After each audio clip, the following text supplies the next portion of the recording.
Hey there guys, I'm SonicGhost and welcome back to some more Let's Play Splatoon 2 Octo expansion. Last time, we finished up the E line and we unlocked ourselves a new line here, the F line. You know what that means? New line, new design. We're back to the girl design and we're rocking the standard old hair design this time, not the ponytail. And I do think this one actually looks pretty good. Her eyes match our line, the F line. How convenient. Let's go ahead and make our way over to Take It Easy, the slow ride station.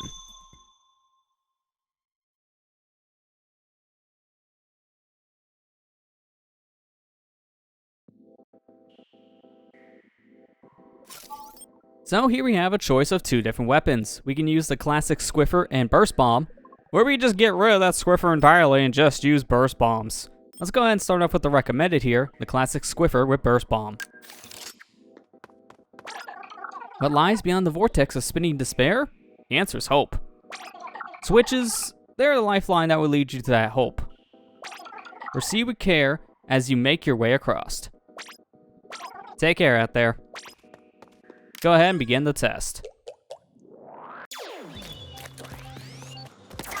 Huh? It stopped? Well, it did, and Marina was trying to tell us we gotta move because these switches don't last forever. We have to hit these switches to stop platforms, but they're only gonna be stopped for a very short amount of time. So, activate a switch and get a move on. Let's go, as Pearl says. Up here, we got a switch we wanna go ahead and shoot, which will stop all these blocks. Stop time, I command you! Pearl. Hey, you're not a Time Lord, what's wrong with you? Only I could be the Time Lord. I'm the one hitting the switches, Pearl. I just hide behind cover here so we don't get shot by anything. Hit the switch up above, which will make platforms move around. And let's just go ahead and grab ourselves some extra points here in this little canister. And snipe an enemy while we're at it, because why not? This guy got a little distracted. He kind of saw what was going on, but not fully. Can't really reach him from here, he's too far away, so let's go ahead and hit the switch and get back before we're, well, taken out. Still too far away here, but since we are using the classic Squiffer specifically, we can go ahead and charge our ink, and then, while said charging, we can go ahead and jump and shoot. Although, we don't have that much time to keep our charge shot while we're in the ink, so you do have to remember that. But it is a good strategy just for popping around corners and taking care of your enemies. Wait, there's no bridge here? Well, we gotta make our own bridge from the looks of things. Before we do that, let's just take care of the enemies on these platforms so we don't have to deal with them. Go ahead, throw down some burst bombs here to make a path, and there you go, we made it across. Bam! You made it across! Gotta take care of you because you looked at me funny. Same for you. At this point, that should be all the enemies, so we shouldn't have to worry about things getting in our way. Now we just need to go ahead and make it to the top of these blocks. Wait for you. Come back real quick because I almost fell right off into my despair. That would have been great. Jump across when the pendulum stops. Well, we kind of stopped the whole thing, so we gotta get moving before things kind of don't stop anymore. Very nerve-wracking of a section, but we made it. The test has been passed. Now, that may have been a nerve-wracking section with a weapon, with bombs. It's gonna be a lot worse when we only have bombs, but we gotta go back and complete the test one more time with the other weapon type. So, let's go ahead and do so. But beforehand, there's new entries in the chat log. Sent them along, check them out sometime. I'm gonna check them out after we go back to Take It Easy, because this one, it's hopefully not gonna take too long, right?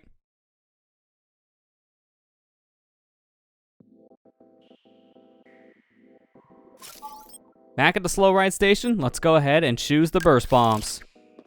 So we already used the burst bombs in this said mission just because that is the bomb type that comes with the Squiffer. But the big difference here now is that we don't have a weapon to back up any of our standard bomb throws here, which is kind of a problem. Burst bombs take up a lot more ink compared to the classic Squiffer, so you do have to be mindful of your ink consumption when you're throwing bombs. Luckily though, burst bombs want the lowest amount of ink consumption for any sub-weapon in the game, so you can throw a couple of these without having to worry about all your ink being gone in an instant. It takes a couple bomb throws before you run out of ink. Gonna go ahead and throw a burst bomb here into our center platform so we can immediately just have her point the rest. But Now the problem we're gonna have here is to take out these enemies. Burst bombs don't really do that much damage. So we're gonna have to chuck 2 burst bombs at these Octarians to even kill them.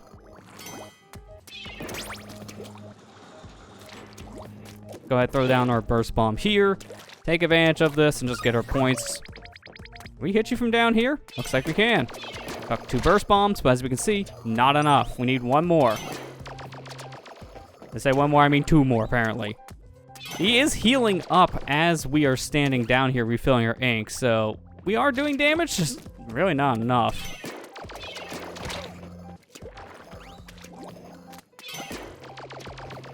At this point, it'd just be faster to kill him the normal way. And I'm just gonna take the L on this one. Trying to kill him before we rotated the platforms around, but that didn't really work out. This should kill this time around. You need 3 burst bombs in total to kill the heavy artillery guys, which is kind of a problem. But it's fine. We had the ink. Just have to kind of wait around for a while. Go ahead and hit the switch here so we can move up. And at this point, we're back at our final checkpoint. We gotta do this whole section here. But what have I told you? We don't need to ride these platforms across the whole way and stop them every single time. What if we could just take a shortcut around things? Oh, that's what we're gonna go ahead and do. I'm gonna wait for this block to come by so I can ink some of it up on the bottom. And then when it's coming back around, I'm gonna go ahead, jump here, climb up to the top, and with that, we got a nice shortcut to the ending. Very risky to make that whole jump. So it's not something I would recommend on a first playthrough of a stage.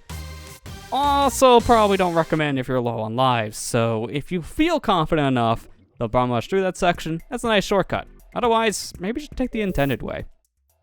But let's go ahead and see what that chat log's about. So here we go, session 6. Yo, what's taking Marina so long? That reminds me, we can check in on 8 using our video link. But you can't see us, right, Cap? That's correct. So you probably can't tell, but just between you and me, Marina's kind of a weirdo. She's like freakishly tall and way too smart for her own good. Just the other day, she built an entire battle stage all by herself. It had huge floating rocks and everything. Crazy, right? Making floating rocks, that's Octotech. What do you mean? You know, the Octarian Menace. You mean those guys who lost in the Great Turf War forever ago? We learned about them in school, but like, hold up. You're not saying Marina is working for the Octarian army, are you? I think you need to see this. It's from my top secret Octarian dossier. Marina Ida, Gen 83, Octoling Combat Engineer, whereabouts unknown. Classified.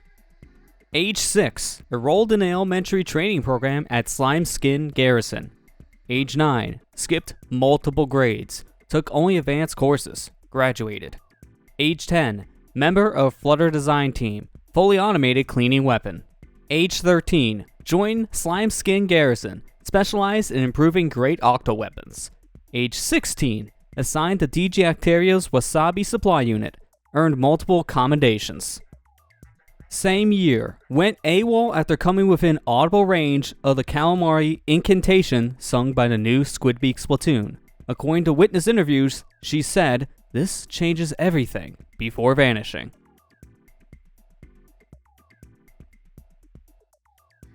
Marina Ida, member of Flutter Design Team? Those Flutters are ruthless splatting machines. They did in Age of 3 more times than I can count. What? Nah, Marina would never design something like that. Right there in the file. Now that you mention it, Marina is totally obsessed with machines. She's definitely the hardest working person I know. Sounds exactly like the Octos I fought in the war. The battle stages she makes involves traps and stuff where you float, and you don't see things like that anywhere else. Only Octarian military has that technology, I'm telling you. Huh. The Marina is involved with the Octarian military? Oh snap! I remember her saying something about the Calamari incantation changing her life. And it's right there in the file. That song has powers no one can explain. No fan of that song is a foe of mine. Right? She might have some skeletons in her closet, but who doesn't, am I right? Marina is one of the best people I know. I guess she's okay. For an Octo. I swear, Cuttlefish, if you try to splat Marina, I will cut a fish! You got that? Okay. Good. Keep your head in the game, 8.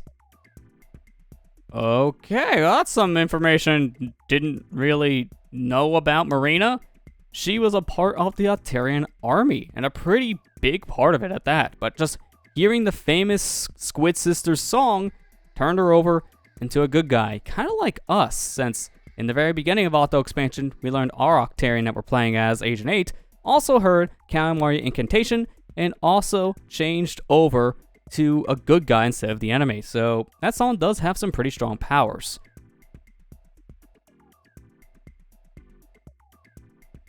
Let's go ahead and take a look at our mem cake here, which is, fitting enough, Marina. They told me you have gone the ground, and your rad grooves was concrete proof that you had made it safe and sound. I love the art of the Marina mem cake here. It's just so cute looking. And it matches her style too, because she's always looking very shy, but also very happy in pretty much every broadcast she's in the beginning of the Splatoon 2 news section. So it's a very fitting design for Marina, and that description also shows that she just really cares about pretty much everyone that she knows, making sure that they're nice and safe. Let's go ahead and move on to our next level here. Don't stop till you pop enough. The Pop Star Station.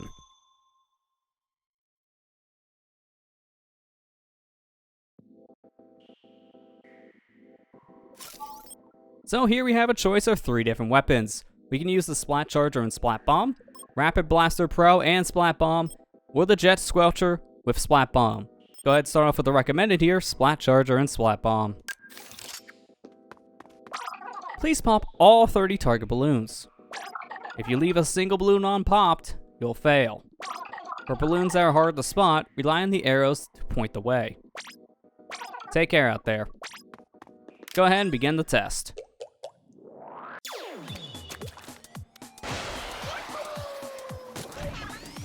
Go ahead and start by inking up a path here on this platform, as this is our only platform we're going to be interacting with for this entire level. So we want to go ahead and ink it up whenever we can to actually be able to charge up our ink and move around effectively.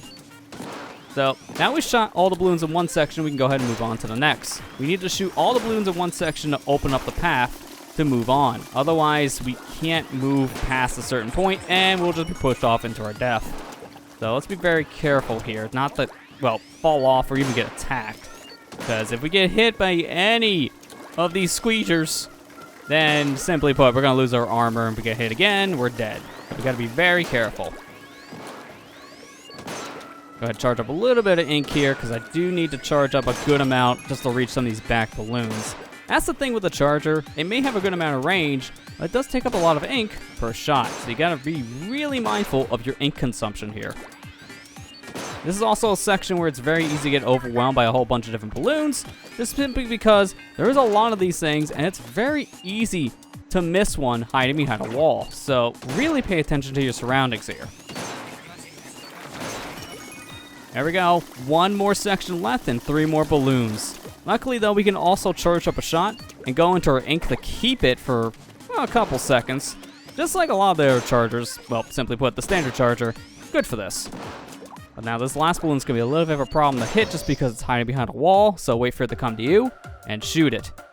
I don't really need to say this part, but don't get too close to those set balloons at the end, because the closer you are, the less time you're gonna have to destroy them before you're pushed off to the abyss. Let's go ahead and make our way back to Pop Star Station to complete it with the other weapon types.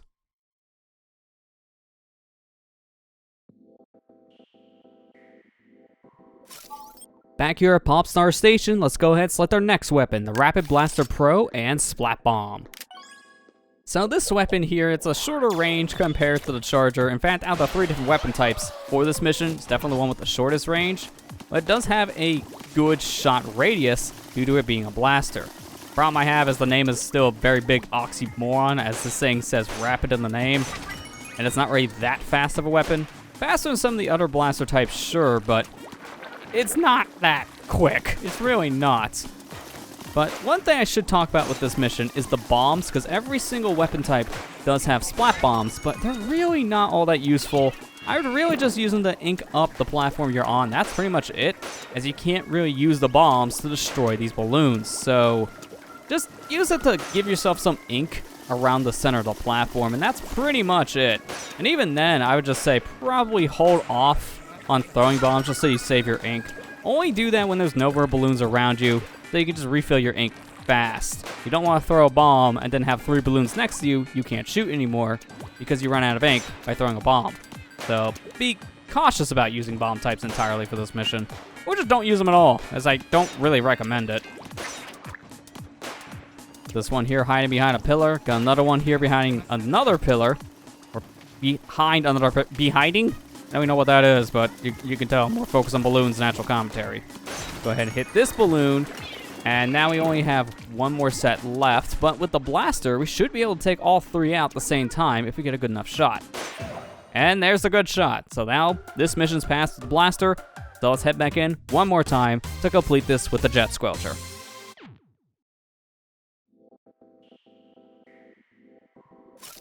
Back at the Popstar Station one more time to complete with the final weapon, the Jet Squelcher and Splat Bomb. Now, the 3 different weapons, this is definitely the fastest shooting one by far, and its range is a pretty good said range for a gun compared to a blaster or a charger in this case. And I actually find this to be pretty easy. This is supposed to be the easiest weapon type simply because of how it pays the least amount out. And that's usually how you know if it's an easy weapon or not. It's based on its pay. But the thing is with this weapon is that it may not be the easiest to hit the balloons with just one shot depending on your distance. As you saw one of the balloons we hit before, it did take 2 shots for it to get destroyed. But most of the time it's a one-shot KO to the balloons, so just get a good enough aim and you should be fine. The problem I have with this weapon for this mission though is more or less the distance, as I actually think the charger is the easiest weapon to use here, which is why it's recommended. But this level is more designed for a sniper-based weapon, and it just works out really well, especially if you miss a balloon and are really far away from it. Having the charger's range really does help if you make a major mistake. Jet Squelcher is pretty good for that too, but only to a certain degree. And then you got the blaster, that's just, if you miss the balloon and you're too far away, but too far away in this case could be 2 feet, then that's it. You're done. You gotta reset the mission at that point, because there's no checkpoints here at all. If you miss a single balloon, you gotta start from the very beginning, all the way from the very first launch point. So it is very, very punishing of a mission, which is why I don't really recommend this one with the Rapid Blaster all that much. But Jet Squelcher's alright. I just say do this one with the charger if you're not caring about completing every single mission with every single weapon type. But that's that. Jet Squelcher done, Popstar Station is now complete.